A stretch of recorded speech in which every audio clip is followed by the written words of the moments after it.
ಅಲ್ಲಿ ವಿಜಯ ರಾಘವೇಂದ್ರ ಅವ್ರನ್ನ ಈಗ ನೋಡ್ತಾ ಇದ್ರೆ, ವಿಷ್ಣು ಸರ್ ಹೋದಾಗ ಭಾರತಿ ಅಮ್ಮನ ಮುಖದಲ್ಲಿ ಇದೇ ಥರ ಇತ್ತು, ಅಪ್ಪು ಹೋದಾಗ ಅಶ್ವಿನಿ ಮುಖ ಇದೇ ಥರ ಇತ್ತು ಅಂದ್ರೆ ಒಂದು ಶೂನ್ಯ ಆವರಿಸ್ಕೊಂಡ್ಬಿಡುತ್ತೆ ಅನ್ಸುತ್ತೆ. ಬ್ಲ್ಯಾಂಕ್ ಆಗಿರ್ತಾರೆ, ಮೆಕ್ಯಾನಿಕಲ್ ಆಗಿ ರಿಯಾಕ್ಟ್ ಮಾಡ್ತಾರೆ ಅನ್ಸುತ್ತೆ. ಅದು ಸ್ವಾಭಾವಿಕ ಕೂಡ ಅನ್ಸುತ್ತೆ. ಏನು ಒಂದು ಕಾಲಡಿ ಹೆಗಲು ಕೊಟ್ಬಿಟ್ಟು ದಿಢೀರಂತ ಆಕೇಶನ ಅಷ್ಟು ಭಾರನ ಕೊಟ್ಬಿಟ್ರೆ ಏನು ಮಾಡೋಕ್ಕಾಗತ್ತೆ?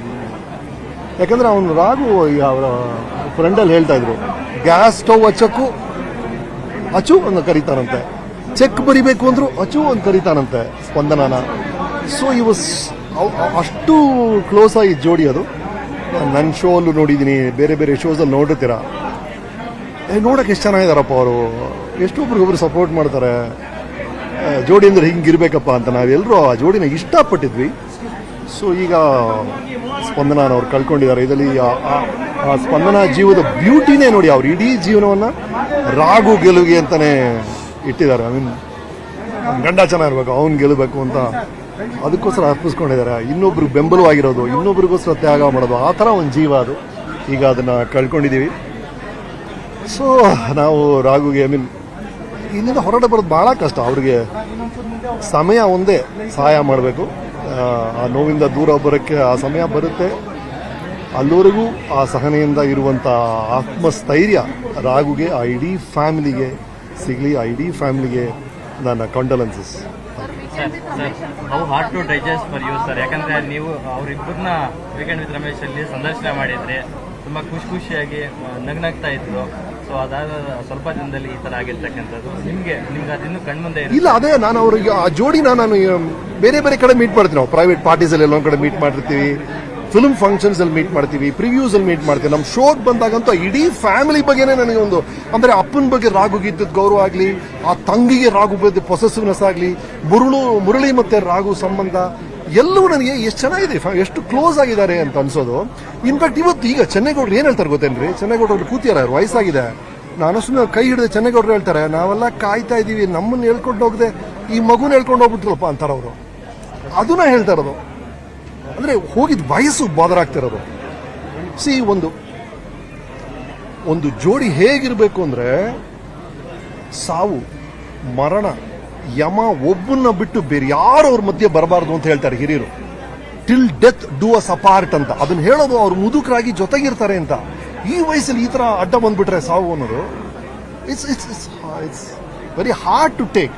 ಬಟ್ ಅದೇನಿದು, ಒಬ್ಬ ಚಿಕ್ಕ ಮಗು ಆಗಿದ್ರೆ ಹಿಂಗ್ ಮಾಡಬೇಡ ಹಂಗ್ ಮಾಡಬೇಡ ಕೂತ್ಕೊಂಡು ನಾವು ಹೇಳ್ಬೋದು. ಇದು ವಿಧಿ, ಅದನ್ನ ನಾವು ಆರ್ಡರ್ ಮಾಡಕ್ಕೆ ಆಗಲ್ಲ, ಸ್ವೀಕರಿಸಬೇಕಷ್ಟೇ. ನಿಮ್ಮ ಶೋನಲ್ಲಿ ಒಂದು ಮಾತು ಹೇಳಿರ್ತಾರೆ Vijaya Raghavendra, she is master in giving surprises ಅಂತ. ಇದು ಕೂಡ ಒಂದು this is a shock. This is not a surprise. This is a shock, a horrible shock. ಯಾರಿಗೂ ಆಗ್ಬಾರ್ದು. ಐ ಮೀನ್ ನಾವೆಲ್ಲರೂ ನಮ್ಮದೇ ಆದ ಸಂಗಾತಿಗಳಿರ್ತಾರೆ, ಪಾರ್ಟ್ನರ್ಸ್ ಇರ್ತಾರೆ. ಇದನ್ನ ತಡ್ಕೊಳ್ಳೋದು ಅನ್ನೋದು ಬಹಳ ಬಹಳ ಕಷ್ಟವಾದ ವಿಷಯ ರೀ ಅದು. ಹಾಗಾಗಿ ಈ ದುರಂತ ಯಾರಿಗೂ ಆಗಬಾರ್ದು. ಅಂಡ್ ವಿಜಿಗಾಗಿರೋದು ಐ ಹೋಪ್. ಯಾಕಂದ್ರೆ ಅವ್ನು ತುಂಬ ಒಳ್ಳೆ ಮನುಷ್ಯ, ತುಂಬ ಸ್ವೀಟ್ ಆದ ವ್ಯಕ್ತಿ, ತುಂಬ ಹಿತವಾದ ಸೌಮ್ಯವಾದ ವ್ಯಕ್ತಿ. So I hope it bears it. Thank you ರೀ.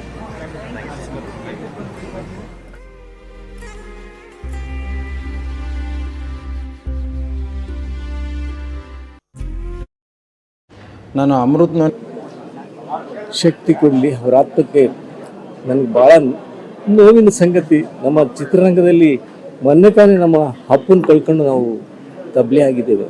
ಮತ್ತೆ ಸ್ಪಂದನ ಹೋಗಿದ್ದಾರೆ. ವಿಜಯ ರಾಘವೇಂದ್ರನ್ಗೆ ಆ ದುಃಖ ತಡೆಯುವ ಶಕ್ತಿ ಕೊಡಲಿ ಅಂತೇಳಿ ನಾನು ದೇವರಲ್ಲಿ ಪ್ರಾರ್ಥನೆ ಮಾಡ್ತೀನಿ.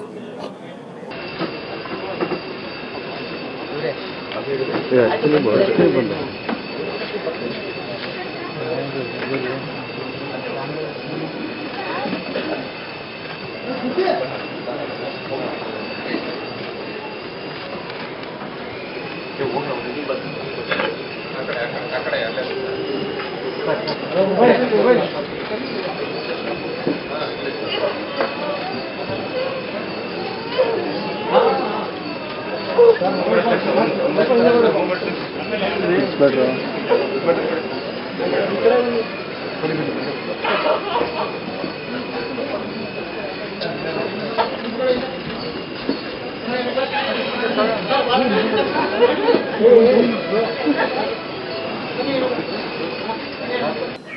ನಮಗೆಲ್ಲರಿಗೂ ಪರಿಚಿತರಾಗಿದ್ದು ನಮ್ಮ ಆತ್ಮೀಯ ಸ್ನೇಹಿತರ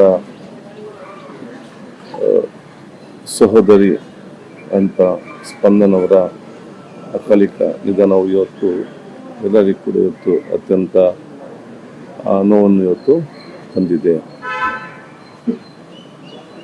ಅತ್ಯಂತ ಸಣ್ಣ ವಯಸ್ಸಿನಲ್ಲಿ ಈ ರೀತಿಯ ಅಕಾಲಿಕವಾದ ಮರಣವು ಎಲ್ಲರನ್ನು ಕೂಡ ಇವತ್ತು ದಿಗ್ಭ್ರಮೆಗೊಳಿಸಿದೆ. ಒಂದು ಬಹುಶಃ ಈ ಅಕಾಲಿಕದ ಸಾವು ಆದದ್ದು. ಎರಡನೇದು ಅತ್ಯಂತ ಸಣ್ಣ ವಯಸ್ಸಿನಲ್ಲಿ ಈ ರೀತಿಯ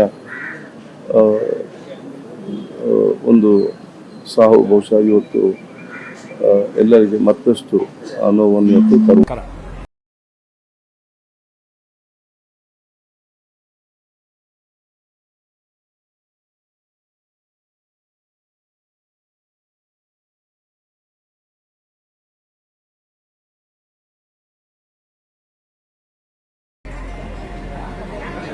ವಿಜಯ ರಾಘವೇಂದ್ರನ ಮೊದಲನೇ ಚಿತ್ರದಿಂದಲೂ ಅವನ ಜೊತೆ ಇದ್ದೀನಿ. ಒಳ್ಳೆಯ ಸ್ನೇಹಿತೆ.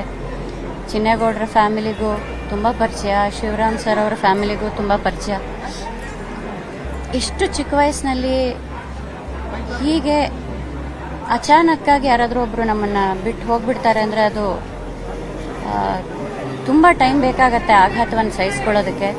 ಅದರಲ್ಲೂ ಸ್ಪಂದನ ಮತ್ತು ರಾಘುದು ಒಂದು ಅನ್ಯೋನ್ಯತೆ ಹೇಗಿತ್ತು ಅನ್ನೋದನ್ನು ಇಡೀ ನಮ್ಮ ಕರ್ನಾಟಕವೇ ನೋಡಿದೆ. ಪ್ರೀತಿ ಅಂದರೆ ಹೇಗಿರಬೇಕು, ಗಂಡ ಹೆಂಡತಿ ಹೇಗಿರಬೇಕು ಅನ್ನೋದಕ್ಕೆ ಒಂದು ಮಾದರಿಯಾಗಿ ಇದ್ದಂಥವ್ರು ಅವರಿಬ್ಬರು. ಇಷ್ಟು ಒಬ್ಬರನ್ನೊಬ್ಬರು ಪ್ರೀತಿಸುವ ಜೀವದಲ್ಲಿ ಒಂದು ಜೀವವನ್ನು ದೂರ ಮಾಡಿ ವಿಜಯ್ಗೆ ಏನು what he is going through ಅನ್ನೋದನ್ನು ನನಗೆ ಊಹಿಸೋಕ್ಕೂ ಸಾಧ್ಯ ಇಲ್ಲ. ಶಿವರಾಮ್ ಸರ್ ತಂದೆ ತಾಯಿಗಳ ಕಣ್ಣೆದುರಿಗೆ ಮಕ್ಕಳು ಹೋಗೋದು ಅದಕ್ಕಿಂತ ಹೆಚ್ಚಿನ ಒಂದು ದುಃಖದಾಯಕವಾದದ್ದು ಇನ್ಯಾವುದೂ ಇಲ್ಲ ಪ್ರಪಂಚದಲ್ಲಿ ಅಂತ ನಾನು ಭಾವಿಸ್ತೀನಿ. ಎರಡೂ ಫ್ಯಾಮಿಲಿಗಳಿಗೆ ದೇವರು ಈ ಒಂದು ಲಾಸನ್ನು, ಈ ಒಂದು ಆಘಾತವನ್ನು ಸಹಿಸ್ಕೊಳ್ಳೋ ಅಂಥ ಶಕ್ತಿಯನ್ನು ಕರುಣಿಸಲಿ ಅಂತ ನಾನು ಬೇಡ್ಕೋತೀನಿ ಅಷ್ಟೆ.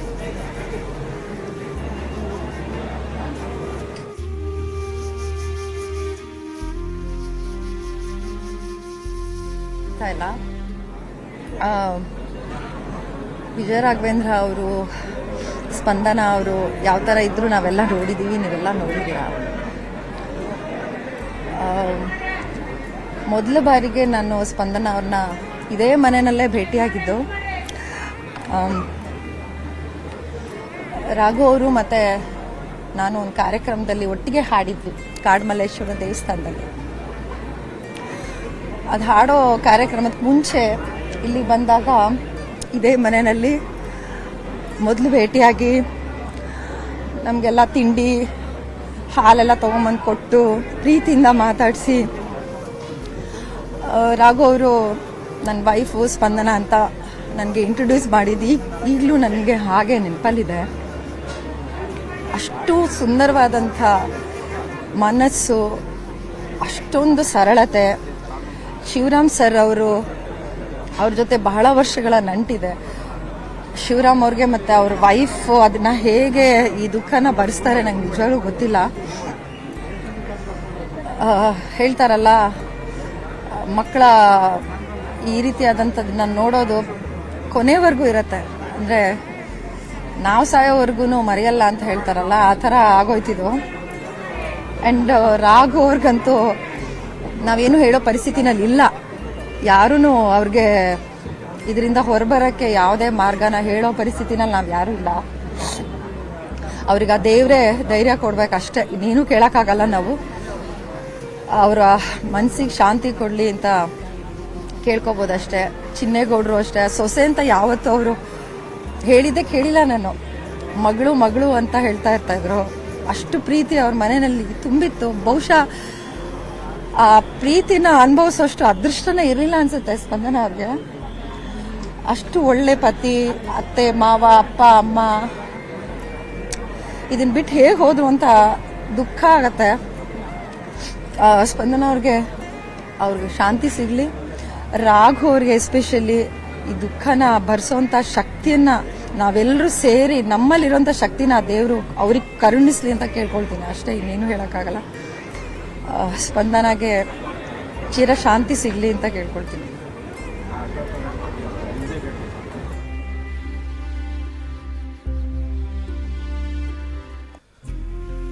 ನಂತವರೆಲ್ಲರೂ ಕೂಡ ವಿಜಯ ರಾಘವೇಂದ್ರ ಸ್ಪಂದನ ಅವರ ನಡುವಿನ ಬಾಂಧವ್ಯದ ಬಗ್ಗೆ, ಆ ಮುಗ್ಧ ಮನಸ್ಸುಗಳ ಪ್ರೀತಿಯ ಬಗ್ಗೆ, ಅವ್ರು ನೆಟ್ಕೊಳ್ತಾ ಇದ್ದಂಥ ರೀತಿ ಬಗ್ಗೆ ಹೇಳ್ತಾ ಇದ್ರು. ಪುಟ್ಟ ಫಂಕ್ಷನ್ಗಳಾದರೂ ಮೊದಲಿಂದನೂ ಅಟೆಂಡ್ ಮಾಡಿ ಅವನ ಹತ್ರ ಬಹಳ ಒಂದು ಆತ್ಮೀಯತೆ ಬೆಳೆಸ್ಕೊಂಡಿರ್ತಕ್ಕಂಥ, ಎಷ್ಟು ಪ್ರಿಯ ಶಿಷ್ಯ, ಎಷ್ಟು ಒಬೀಡಿಯಂಟ್ ಅಂದರೆ ಈಗಲೂ ಕೂಡ ಎಲ್ಲಿ ನೋಡಿದ್ರು ಬಂದು ಕಾಲಿಗೆ ನಮಸ್ಕೊಂಡು ನಮಗೆ ಮುಜುಗರ ಆಗುತ್ತೆ. ಈಗಲೂ ಕೂಡ ಅಷ್ಟೊಂದು ಪ್ರೀತಿಯಿಂದ ಅವನು ನಮ್ಮನ್ನೆಲ್ಲ ನೋಡ್ತಿದ್ದರು. ಜೊತೆಗೆ ಅವರು ಭಾಳ ಅನುರೂಪವಾದ ಅವರಿಬ್ಬರದ್ದು ಜೋಡಿ ಅಂತ ನಮಗೆ ಭಾಳ ಖುಷಿಯಾಗಿತ್ತು ಅವ್ರನ್ನಿಬ್ಬರನ್ನು ನೋಡಿ. ಆದರೆ ಈಗ ನಮ್ಮನ್ನು ಹಠಾತ್ತಾಗಿ ಸ್ಪಂದನ ಆಗಲೂ ಹೋಗಿರೋದು ನಮಗೆ ಒಂಥರ ದಿಗ್ಭ್ರಾಂತಿಯಾಗಿದೆ. ಅಂಥದ್ರಲ್ಲಿ ಎರಡು ಕುಟುಂಬಗಳಿಗೆ ಹೇಗಪ್ಪ ಅದನ್ನು ಸಹಿಸ್ಕೊಳ್ಳುವಂಥ ಶಕ್ತಿ ಎರಡೂ ಕುಟುಂಬಗಳಿಗೆ ಆ ಪರಮಾತ್ಮ ಕೊಟ್ಟು ಕಾಪಾಡಲಿ ಅಂತ ನಾನು ದೇವರಲ್ಲಿ ಕೇಳ್ಕೊಳ್ತೀನಿ. ನಮಸ್ಕಾರ.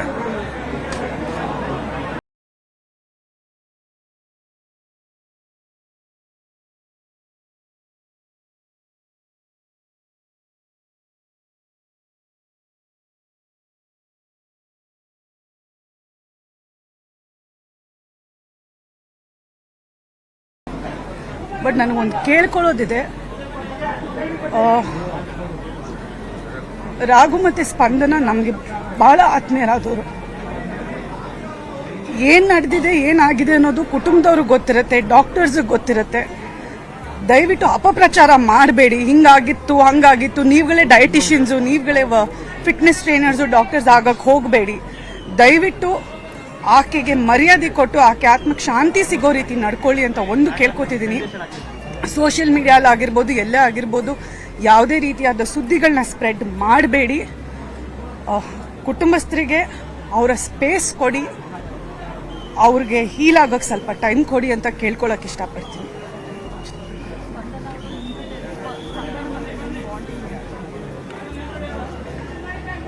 ನನಗೆ ರಾಘು ಸ್ಪಂದನ ಇಬ್ಬರು ನನಗೆ ಫ್ಯಾಮಿಲಿ ಇದ್ದಂಗೆ. ಇದು ಖಂಡಿತವಾಗ್ಲೂ ನಾವಿರೋ ಪರಿಸ್ಥಿತಿಲಿ ಇನ್ನೊಂದು ಫ್ಯಾಮಿಲಿನ ನೋಡೋಕೆ ಇಷ್ಟನೇ ಆಗಲ್ಲ. ಸೊ ನಮ್ಮ ಕುಟುಂಬನೇ ಅವರಿಬ್ರು. ಸೊ ನಮ್ಮ ಕುಟುಂಬಕ್ಕೆ ಆದಂಗಿದ್ರು.